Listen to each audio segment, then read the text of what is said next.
Le Cameroun connaît une importante vague de violence contre les personnes LGBT, notamment les transgenres.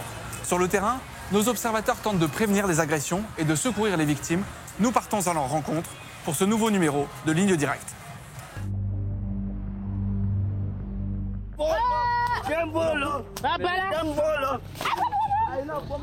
Des passages à tabac avec humiliation. Des appels à la haine sur les réseaux sociaux. Des guet-apens orchestrés sur les applications de rencontres. Au Cameroun, les personnes homosexuelles et transgenres sont la cible quotidienne de violences.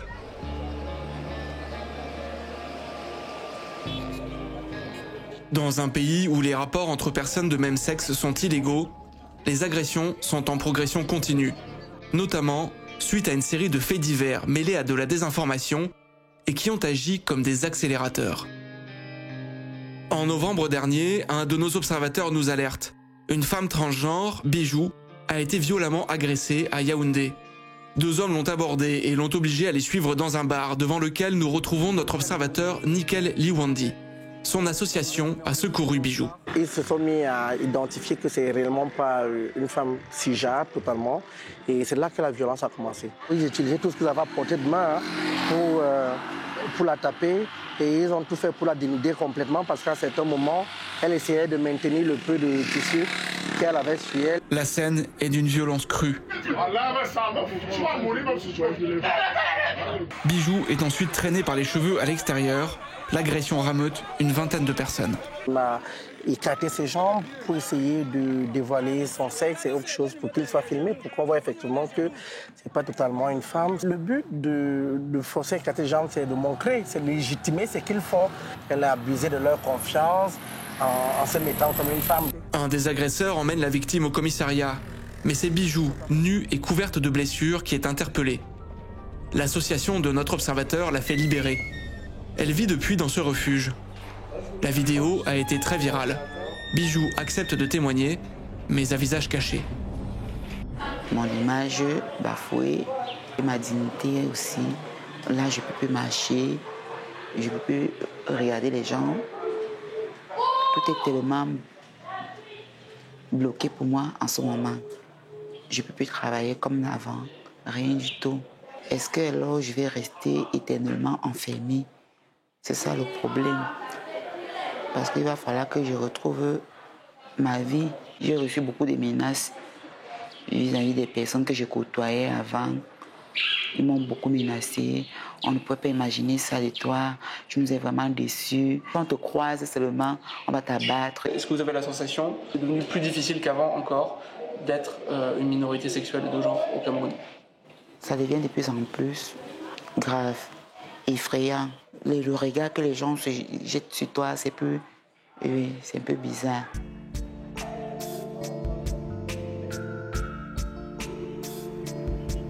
Trois jours après notre rencontre, un tribunal condamne un des agresseurs de Bijou à 6 mois de prison, une amende et l'équivalent de 700 € de dommages et intérêts.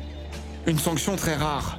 Au Cameroun, l'article 16 du Code pénal interdit les pratiques homosexuelles et sert très souvent à condamner jusqu'à 5 ans de prison toute personne présumée homosexuelle. Avec 735 cas de violence en 2021, les personnes transgenres sont particulièrement visées. Notre observatrice, Akiki, les défend. Je vais m'échanger. Elle nous reçoit chez elle. Je ne peux pas me permettre, pour ma sécurité, de m'habiller comme je suis habillé, n'importe où, à n'importe quelle heure et n'importe où. Un nom est sur toutes les lèvres, Shakiro, une influenceuse dont l'arrestation a jeté la lumière sur la transidentité au Cameroun. Libérée, elle est violemment agressée en août dernier.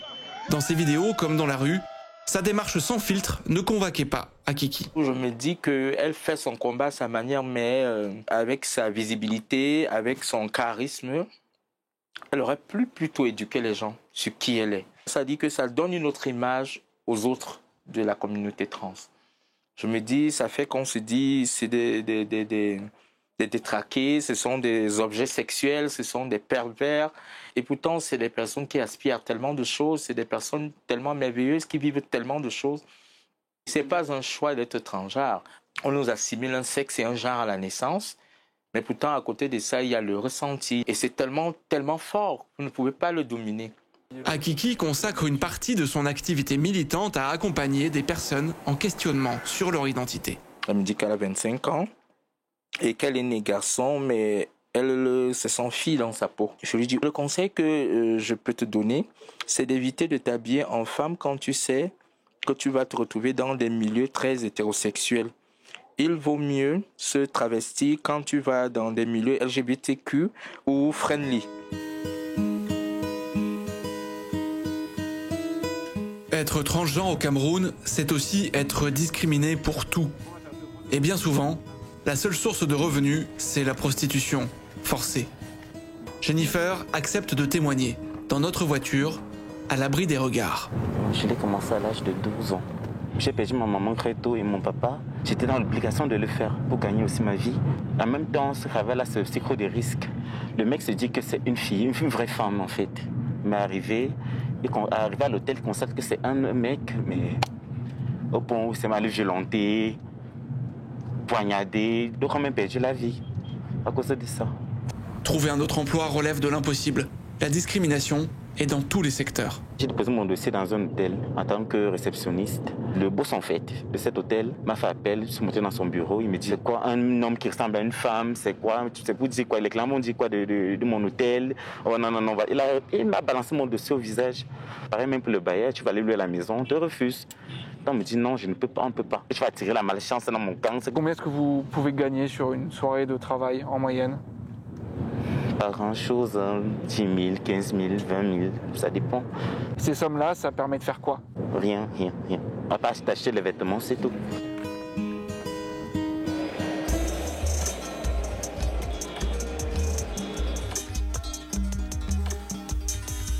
On va faire un point sur la situation des violences cette semaine. Est-ce qu'il y a eu des cas, notamment sur Internet? Il y a eu des cas de violation, notamment sur la base de l'orientation sexuelle ou l'identité de genre de certaines personnes publiques. Et sur le terrain, à part sur Internet? Nous avons arrêté 7 cas de violation, notamment la majorité c'était des rejets familiaux.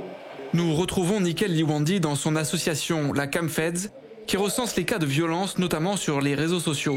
Les derniers mois ont été chargés. Là, on a un prédicateur qui n'a pas manqué d'évoquer l'union entre les hommes, qui est une abomination. Et ils sont suivis et il y a beaucoup de partage. C'est vraiment une question qui augmente le niveau de like, le niveau de partage. Cette affaire, c'est celle d'une des plus célèbres footballeuses camerounaises, dont des sextapes avec sa petite copine Khalifa ont fuité. La majorité avait des commentaires négatifs, une connotation négative, des appels à la haine, des appels au mariage forcé, des appels au viol de ces dernières. Il y a également eu cette affaire qui a été célèbre du mariage d'un de nos concitoyens avec un ressortissant suisse. Tout le village a été copieusement lynché sur Internet. Il y a certaines personnes qui ont besoin juste d'un peu d'encouragement pour passer à l'acte. Ça continue à ajouter de la désinformation et une des causes de violence également, c'est la désinformation. Les gens ont forcément peur de ce qu'ils ne connaissent pas. De 200 cas de violence en 2016, le décompte est passé à plus de 3000 en 2021. Cette hausse s'explique par la vigilance accrue des activistes camerounais. Mais elle est aussi liée à la pandémie de Covid-19. Confinés, les minorités sexuelles et de genre ont été plus exposées aux violences domestiques. La crise sanitaire est venue s'ajouter à un contexte général instable. Nous avons la crise sécuritaire au nord-ouest, au sud-ouest. Nous avons Boko Haram dans l'extrême nord. Nous avons les insurgés centrafricains à l'est. Dans ces zones de crise et de déplacement, il y a beaucoup de présence policière. Et nous avons beaucoup de délits de faciès, notamment chez les personnes qui ont une expression déjà différente de la norme couramment acceptée au Cameroun. Et beaucoup sont victimes de violences économiques parce que beaucoup, pour subvenir à leurs besoins, sont obligés d'accepter des propositions sexuelles qui ne sont pas toujours évidentes.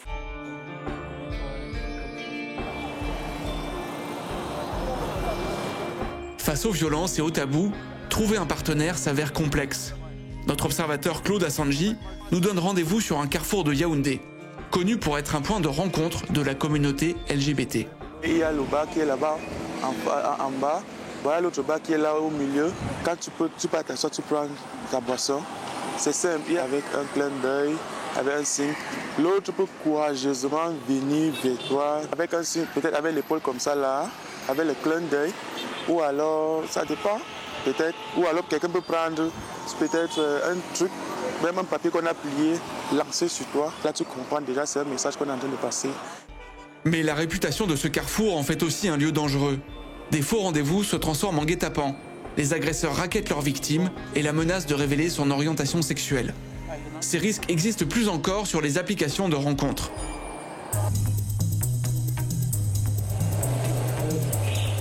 Le lendemain, Claude nous convie à une sensibilisation dans la structure où il milite. Comment est-ce qu'on est certain de l'identité de la personne avec laquelle on cause? Un ami en commun sur un réseau social peut justement peut faire connaître l'identité de la personne. Quelqu'un m'envoie l'invitation. Je ne suis pas sûr de son identité. La première chose qu'il doit faire, appel vidéo. Et vous allez toujours vous rendre compte que les personnes qui sont derrière n'acceptent jamais les appels vidéo ou des rencontres à une certaine période. Vous voyez par exemple, il y a un échange où tu vis « Salut, comment tu vas? Tu vis au Yaoundé? Je vis seul ou Simbo, c'est loin de moi, Tof s'il te plaît. » Donc quand on demande la Tof, la personne, on va remarquer que la personne n'aura jamais envoyé de photo.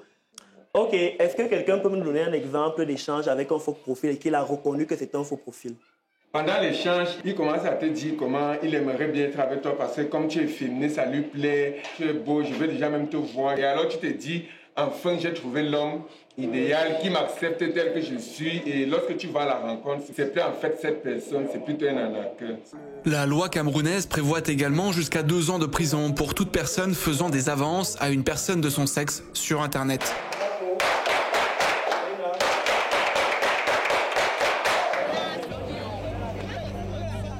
Pour nos observateurs, l'abrogation des dispositions légales condamnant l'homosexualité serait une première étape essentielle.